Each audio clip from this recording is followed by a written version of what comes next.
My name is Luna. I am 29 years old. I live in a small town near the sea. It is quiet here. People know each other. But my heart is not quiet. My heart is full of pain. You see, I loved someone. Not for a day, not for a year, but for 10 long years. His name was Adam. He was my best friend, my first love, and the only person I truly believed in. I met him when I was just 19. We laughed, we dreamed, and we shared everything, except one thing, the truth. For 10 years I waited. I thought one day he would see me the way I saw him. That one day he would hold my hand and say, "It's always been you, Luna." But that day never came. Instead, he left. And that goodbye broke something inside me that I don't know how to fix. When I first met Adam, I didn't know he would change my life forever. I was 19 back then, fresh out of school, unsure about everything. I had no big dreams, no clear plans, and no clue what I wanted from life. But I knew one thing. I wanted someone to see me. Not just look at me, but really see me. My heart, my hopes, my fears. And then Adam walked in. He wasn't like the other boys in our town. While most of them talked loud and tried to act strong, Adam was different. He was quiet, but his words were deep. He listened. He asked questions that made you think. He made you feel like your stories mattered. We met at the local library. I was sitting in the back corner, reading a book I didn't even like, just to pass the time. He sat across from me and said, "You don't look like you're enjoying that book." I looked up, surprised. No one ever talked to me there. "How do you know?" I asked, pretending not to smile. "Because you're turning the pages too fast," he said, grinning. "That's what I do when I'm bored." That was the first time we spoke. And from that day on, something started. We didn't become a couple, not yet, but we talked, a lot. Every day after that, we met at the same table. I told him about my childhood, how my mom worked too much, and how my dad left when I was 10. He told me about his love for music, his dream to move to the city, and the fears he never shared with anyone else. He made me laugh. He made me feel safe. And slowly, something inside me started to grow. I didn't know if it was love. Not yet. But it was something real. Something deep. Still, there were signs I didn't see. Small things he said, looks he gave, or moments he pulled away when I got too close. But I ignored them. I told myself it was nothing. I thought I had time.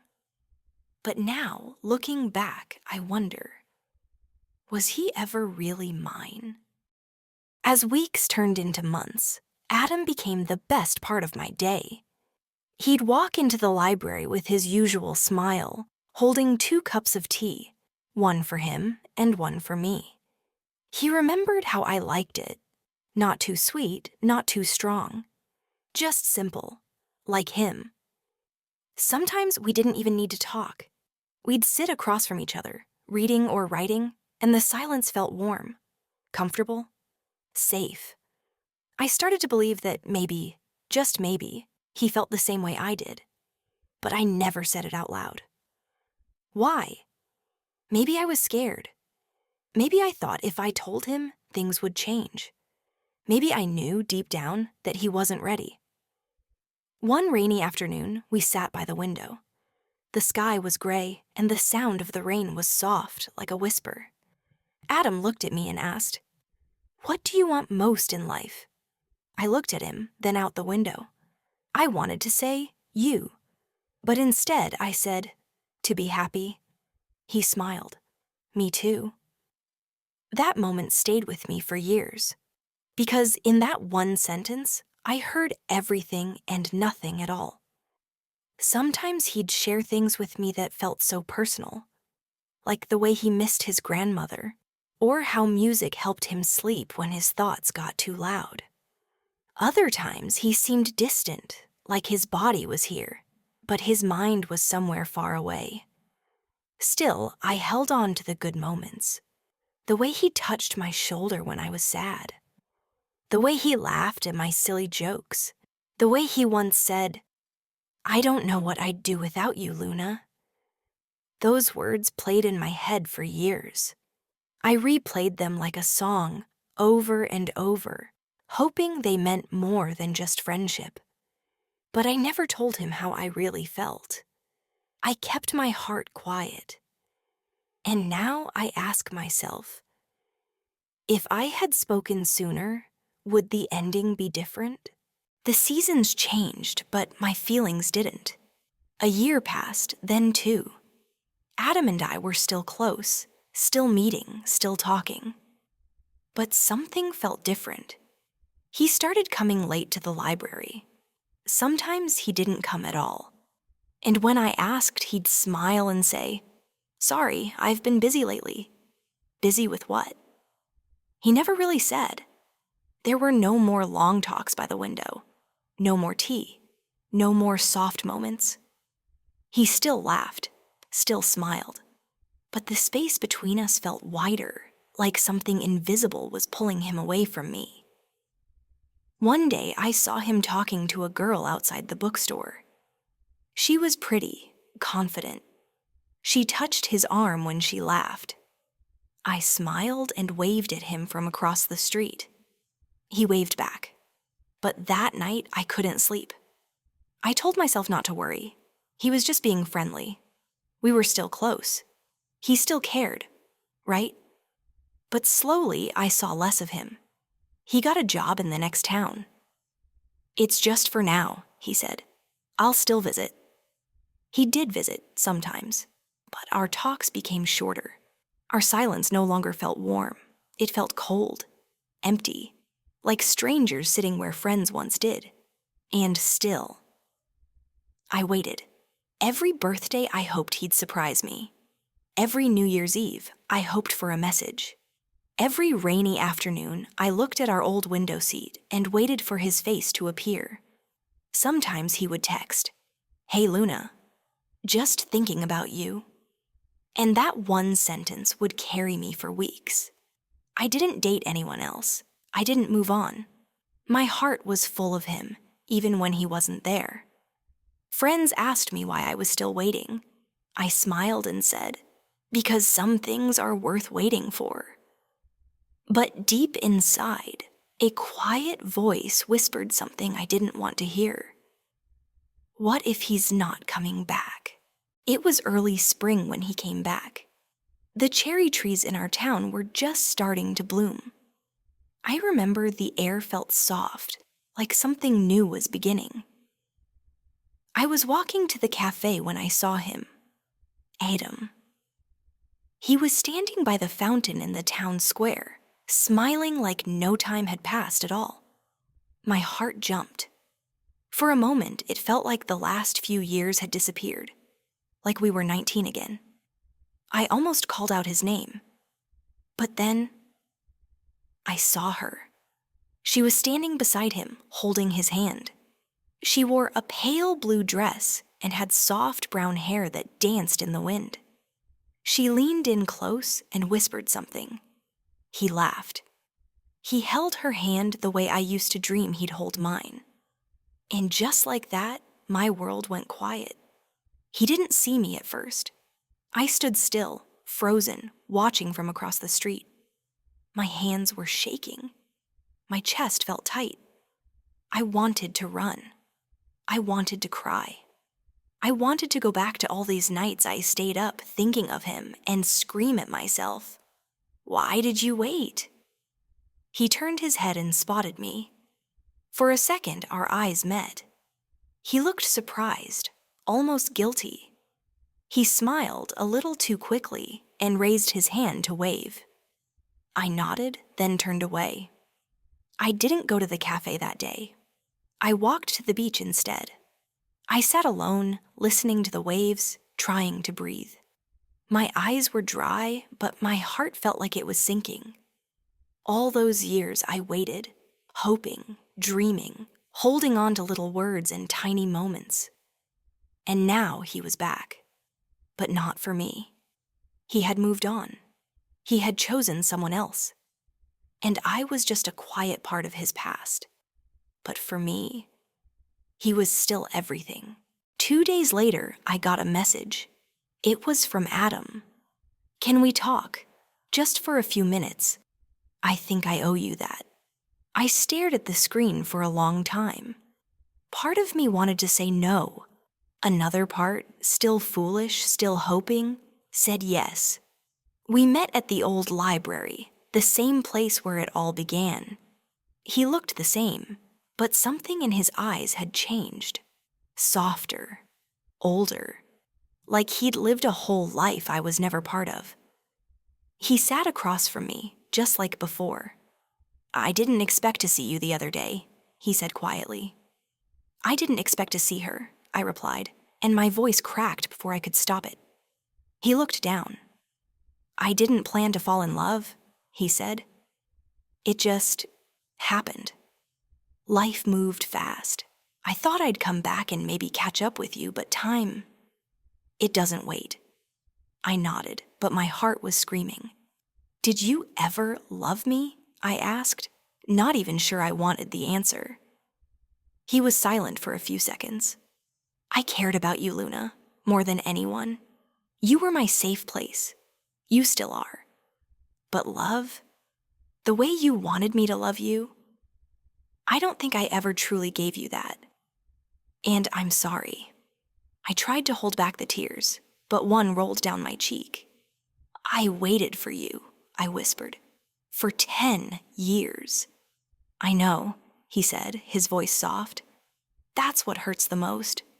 There was no anger, no blame, just truth, raw and gentle." He reached across the table and touched my hand, just for a second. "You deserved someone who saw you.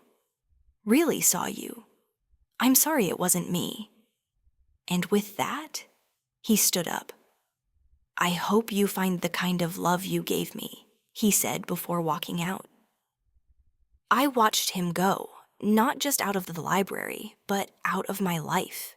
This time for good. That night, I didn't sleep. I lay in bed with the lights off, staring at the ceiling. My room felt smaller than ever. Every shadow, every corner felt heavy with memories I didn't ask for. The library, the fountain, the tea, his voice, his smile. All of it played in my mind like an old movie I couldn't turn off. I cried quietly, my face buried in the pillow. I didn't want the world to hear. I didn't want anyone to know that my heart was breaking, even though it already had. For 10 years, I held on to something that was never mine. I believed that love was about waiting, about loyalty, about holding on no matter what. But now, I wasn't sure what love was anymore. The pain didn't come in loud screams. It came in silence.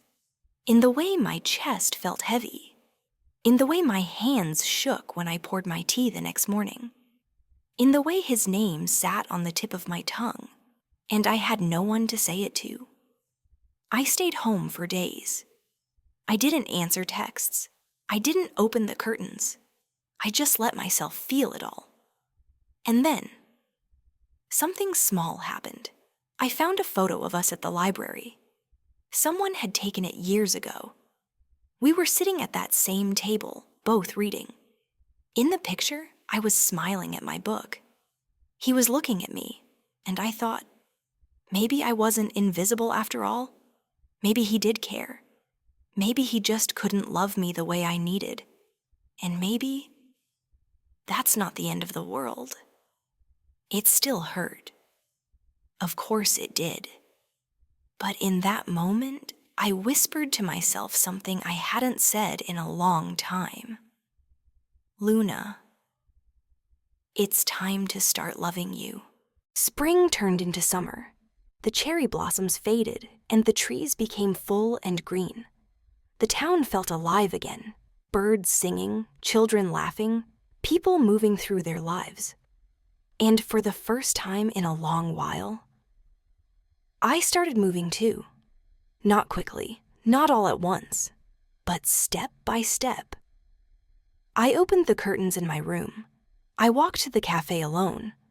I brought a new book to the library and sat at a different table, one where I had never sat with Adam. It felt strange at first, like I was trying to breathe in a new world after living in the same dream for too long. But little by little, I noticed things. The way the sunlight touched my skin when I walked. The way tea tasted a little sweeter when I didn't drink it in sadness. The way people smiled at me, not because I was with someone, but just because I was me. One afternoon, I passed the old bookstore and saw that same girl, the one Adam had brought back. She was alone this time, looking at the display window. She looked peaceful, happy. And I realized something. I didn't feel hate. I didn't feel jealousy. I just felt free. Maybe not fully, not yet, but enough to know that I was no longer standing still. I had loved deeply. I had hurt deeply. But now, I was healing deeply too. And maybe that was enough for today. It's been a year now. Sometimes I still think of him, of Adam, not every day, not with pain, but in small moments, like when I walk past the library, or when I hear a song we once talked about, or when I drink tea that's just a little too sweet. I don't cry anymore. But one day I sat at my desk, opened a notebook, and began to write. Not because I wanted to send it, not because I needed answers, just because I had something left to say. Dear Adam, I loved you for 10 years. That love was real. It was soft, patient, and full of hope. Maybe too much hope. I waited for you, not because I was weak, but because I believed in us, even when you didn't. But now I see that love isn't about waiting forever. It's about being seen, heard, chosen, and I deserve that kind of love. You didn't break me, not really. You just taught me what I don't want to feel again. Thank you for the memories. Thank you for the lessons. Goodbye, Adam. Luna. I folded the letter, placed it in a small box, and tucked it away in my drawer. I never sent it, because I didn't need to. I had finally said what needed to be said. To him, to myself, and that was enough. Sometimes the hardest goodbye is the one you never speak, but it's also the one that sets you free. If you liked this story, please like, share, and subscribe. Don't forget to turn on the bell so you never miss a new one. Thank you for listening.